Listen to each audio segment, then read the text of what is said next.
Western instructors are teaching Ukrainian troops how to fight a war they've never fought themselves. And strangely, it actually works. 88% of the people would like to see a deal made. And if you go back 3 years, everybody was gung-ho for war. You know, everybody's gung-ho for war until you have it. It's an amazing thing. I had it with a couple of countries where I couldn't get a deal done with one particular country. And I just couldn't. The guy's great. He's a friend of mine. Great. Good leader. Tough as hell. I couldn't get the deal done. And then he went into war for a short period of time. You know where I'm talking about. First term.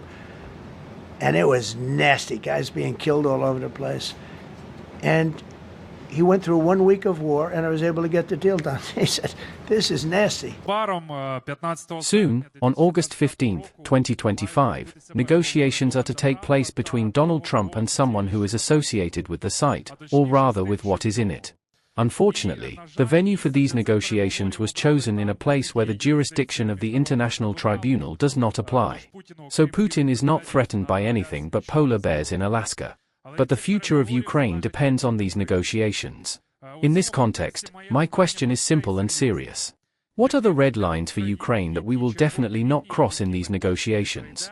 President Zelensky himself captured this paradox perfectly when asked about external negotiations over Ukraine's future, emphasizing that while Ukraine appreciates support, its independence ultimately depends on Ukrainians themselves. He firmly stated that it's impossible to talk about Ukraine without Ukraine, a principle that extends to military training where Ukrainian battlefield experience meets Western institutional knowledge. This unusual reality is playing out across training grounds in Britain and beyond, where battle-hardened Ukrainian soldiers fresh from the front lines are being trained by NATO instructors who've never experienced anything like the brutal warfare currently raging in Ukraine. More than 56,000 Ukrainian troops have been trained by Western allies under the UK-led Operation Interflex since June 2022. This massive undertaking represents the largest military training effort on British soil since World War II. But here's what makes this story so fascinating. Many of the Ukrainian soldiers arriving for training come straight from trench warfare, drone strikes, and days under relentless artillery fire. While some of their Western instructors have never fought in a war like the one these Ukrainians are living through. Colonel Boardman, the commanding officer for Operation Interflex, openly acknowledges this unusual dynamic. Far from seeing it as a disadvantage, he argues that combining Western military doctrine with Ukrainian battlefield experience creates something more powerful than either side's knowledge alone. The stakes of this training have never been higher. As diplomatic tensions mount over Ukraine's future, with concerns about potential territorial concessions and peace negotiations that might exclude Ukrainian voices, the quality of Ukraine's military forces becomes even more critical. Economic sanctions have completely failed to deter Russia across multiple administrations, even with the most severe sanctions ever imposed. The real question now is whether sustained military support and meaningful security guarantees, the only type of pressure Putin might understand. Didn't work throughout the Trump administration. They didn't work in the Biden administration, even when the most severe sanctions we've ever seen were imposed on Russia. The question is whether the United States will provide enduring military support to Ukraine, whether the United States will provide meaningful security guarantees to Ukraine. That's the kind of pressure that Vladimir Putin might understand. So I feel like we don't have a clear sense of what the objectives are beyond just trying to get some kind of ceasefire, some kind of short-term win here. But the question is, does that effort yield a durable solution to the conflict? The UK's Ministry of Defence is well aware that many of their instructors lack direct experience in this type of high-intensity warfare, but they believe their institutional expertise and proven training methods still provide genuine value. To understand why this works, we need to look at what makes the Ukraine war so different from anything NATO has faced in recent decades. The West hasn't fought a major war against a powerful, industrialized military since World War II. Most NATO combat experience in recent memory comes from counterinsurgency and counterterrorism campaigns in Iraq and Afghanistan, where Western forces enjoyed complete air superiority and faced smaller, less equipped adversaries. Some Operation Interflex trainers weren't even deployed to Iraq or Afghanistan, having joined the military after those conflicts ended. Ukraine is battling one of the world's largest militaries in a grinding, high-casualty war with no control of the skies. Russia's relentless artillery fire, missile strikes, and widespread use of drones have reshaped the battlefield in ways NATO hasn't faced for generations. This is warfare on an industrial scale, with static front lines reminiscent of World War I trenches, combined with 21st century technology that makes every movement potentially deadly. For years, Western militaries were heavily focused on counterinsurgency skills, while maintaining only theoretical capability for large-scale conventional warfare. Colonel Boardman acknowledged this reality, explaining that militaries naturally shape themselves for the conflicts of their time.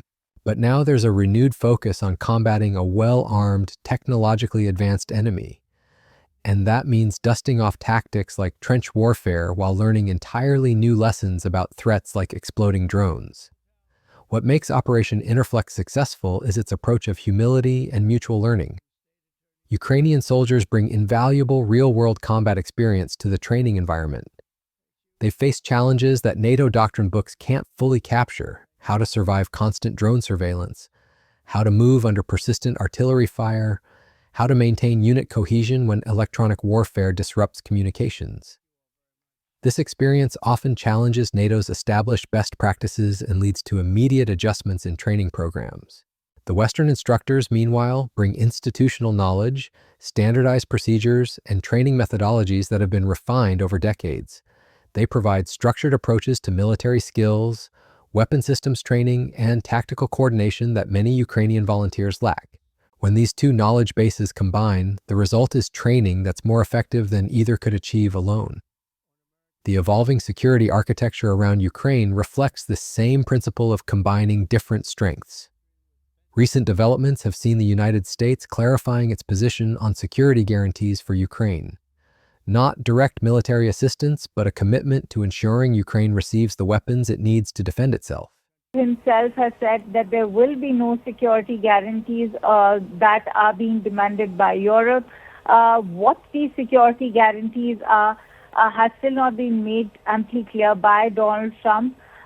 But what we are learning is that he said that he will ensure that Ukraine is supplied ample weapons by the United States, which means that the U.S. will be selling Europe these weapons.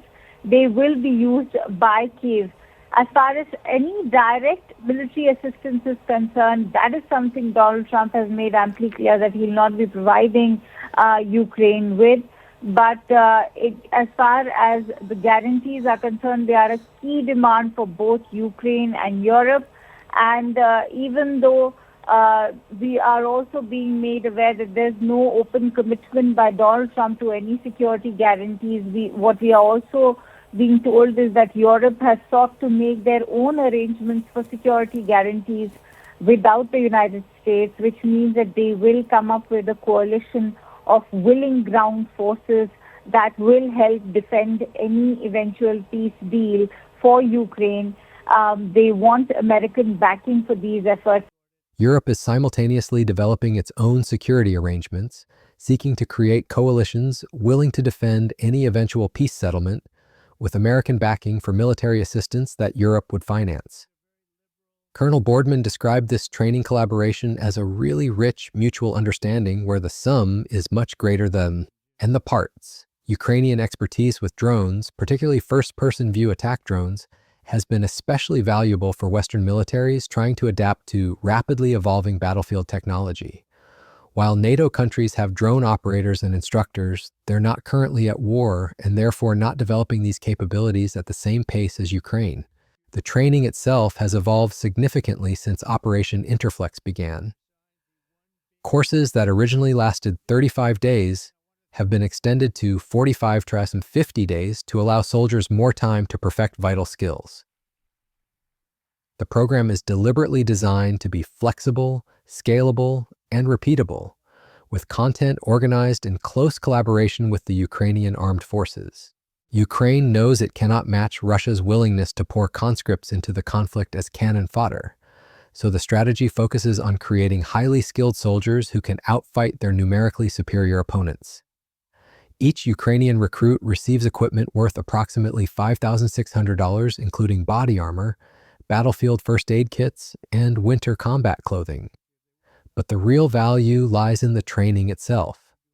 According to official assessments, 89% of Ukrainian troops trained by the British Army under Operation Interflex felt better equipped to survive on the battlefield after completing the program. The scope of international cooperation in this effort is remarkable. Operation Interflex includes instructors from Canada, Australia, New Zealand, Norway, Finland, Sweden, Denmark, Lithuania, and the Netherlands. Each country brings its own expertise. Finland, for example, contributes forest warfare knowledge that Ukraine previously lacked. This multinational approach ensures Ukrainian soldiers receive the broadest possible range of tactical knowledge and combat techniques. The program has also revealed some uncomfortable truths about NATO's own military readiness. Providing training to Ukrainian recruits has significantly reduced training facility availability for British forces. Army units seeking training time in 2023 had their requests rejected 8 times more often than in 2019 because facilities were occupied with Ukrainian training. More than a quarter of the British Army's training estate is currently being used for Operation Interflex, constraining the Army's capacity to train its own soldiers. These challenges come at a particularly sensitive time. European leaders like Polish Prime Minister Donald Tusk have warned that Russia could exploit any pause to rebuild before attacking again. It would probably be very important for all of us that the talks involving President Trump do not have some benefits for Russia. We today know very precisely that Russia may want to use a possible ceasefire to rebuild its strength and later to prepare for renewed attacks on Ukraine. Tusk also rejected any discussions involving territorial concessions without Ukraine and European leaders at the table. It has been rumored for days that the Russians would very much like to include in the talks on the future of Ukraine also talks on reducing the NATO presence, for example, in Poland, of NATO troops. That is why it is so important that we build this solidarity, this united group of countries, both in relation to Russia, but also in relation to other allies, such as the United States. This concern underscores the importance of maintaining robust training programs that prepare Ukrainian forces not just for current battles, but for potential future escalations. Despite these challenges, the program continues to expand. By November 2024, over 50,000 Ukrainian soldiers had completed training, well ahead of the original target schedule. The UK has committed to continuing Operation Interflex through at least the end of 2025, with discussions underway about potentially moving some training operations into Western Ukraine itself. This shift toward in-country training would represent a significant escalation in Western involvement, effectively deploying NATO military infrastructure back inside Ukraine for the first time since Russia's invasion began. Ukrainian military sources describe such a move as a powerful military political signal that would serve as a deterrent to further Russian aggression. The success of Operation Interflex is already influencing NATO's broader strategic thinking. Key lessons from Ukraine are feeding directly into Western military planning as forces across Europe prepare for the possibility of future conflict with Russia. The emphasis on drone warfare, electronic countermeasures, and high-intensity artillery combat is reshaping how NATO approaches training and doctrine development. Perhaps most importantly, the program demonstrates that effective military training doesn't always require instructors who have experienced identical combat conditions. What matters is the combination of institutional knowledge, proven training methodologies, and willingness to learn from those with recent battlefield experience. The humility to acknowledge what you don't know, combined with confidence in what you do know, creates an environment where both trainers and trainees benefit. The Ukrainian soldiers participating in Operation Interflex consistently praise the program's quality and effectiveness. They appreciate the opportunity to train in calm conditions, build foundational knowledge, and share experiences with international partners. Many describe it as a crucial respite from the chaos of the front lines, where they can reflect on their experiences and systematically improve their skills. For Western instructors, training Ukrainian forces has become one of the most meaningful assignments of their careers. Norwegian commanders describe it as one of the most important things they've ever done in their lives. The sense of purpose in preparing Ukrainian soldiers to defend their homeland, combined with the opportunity to learn from their combat experience, creates an environment of mutual respect and shared dedication. As the war in Ukraine continues, Operation Interflex represents a model for how Western nations can support allies facing existential threats. It demonstrates that military assistance doesn't always require direct combat involvement. Sometimes the most valuable contribution is sharing knowledge, providing resources, and creating safe spaces for learning and preparation. The program also highlights how modern warfare is reshaping military thinking across the globe. The combination of traditional tactics with cutting-edge technology, the importance of drone warfare, and the challenges of fighting under constant surveillance are lessons that extend far beyond Ukraine's borders. NATO forces are essentially using Ukraine as a laboratory for understanding 21st century warfare, while Ukrainian forces benefit from decades of Western military institutional knowledge. Looking ahead, the success of Operation Interflex may influence how Western nations approach military training partnerships worldwide. The model of combining local battlefield experience with international institutional knowledge could prove valuable in other conflict zones and training scenarios. For now, though, the focus remains on Ukraine's immediate needs. Every Ukrainian soldier who completes training through Operation Interflex returns to the front lines better equipped to survive and fight effectively. In a war where small tactical advantages can mean the difference between life and death, this combination of Western training methodology and Ukrainian battlefield wisdom is literally saving lives and potentially changing the course of Europe's largest land war since World War II. The ultimate test of Operation Interflex's effectiveness isn't found in training statistics or program assessments. It's measured in the survival rates and combat effectiveness of Ukrainian soldiers on the battlefield. And by that measure, this unusual collaboration between Western instructors and Ukrainian fighters is proving that sometimes the most unlikely partnerships produce the most powerful results. The war in Ukraine has forced everyone involved to question assumptions about modern warfare, military training, and international cooperation. Operation Interflex stands as proof that in an era of rapid technological change and evolving threats, the most valuable military asset isn't always experience with identical conflicts. It's the wisdom to combine different types of knowledge and the humility to learn from those who are fighting for their survival.